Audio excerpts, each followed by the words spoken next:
உடனே மந்திரிகளை கூப்பிட்டு சொன்னாலாம். என்ன சொன்னான்னா, இந்த யஜ்ஞத்திலே அன்னதானம் தான் ரொம்ப முக்கியம், ஒத்திரியும் அவமதிச்சு போடப்படாது. என்ன பரமாறுற போது அப்படி சிலவன் இன்னும் 2 கரண்டி சாம்பாரை கூட போடுவோம்மான், முதல் தடவையில வரபோதே நிலையில 8 கரண்டி போடுவோம்மான்.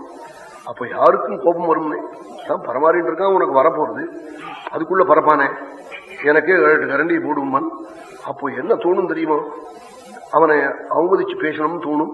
அந்த சமயத்துல கோபத்தை அடக்கிக்கணும். அவஜ்ஞயா நதாதவ்யம் கஸ்யசில் லீலையாபிவா. போடுற போது பரிகாசமும் பண்ணப்படாதான், வேடிக்கையும் பண்ணப்படாதான். ஆமா, அப்படி பப்படாத்த சில ஏட்ட போட்டு விடுவான், போட்டுக்கிறதோட நிற்க மாட்டான், இன்னும் இருந்தாலும் போட்டுட்டு போ அப்புறம் ஆயிடுமான். அவங்ககிட்ட போய் என்ன வேணும், நீரே இத்தனை பப்படாத்தை வச்சு அடிக்கின்றா, பாக்கி பேர்லாம் என்ன பண்றதுன்னு வேடிக்கை பண்ணப்படாது. ஏதோ சாப்பிட்றான், சாப்பிட்டோம்னு போடுன்னு.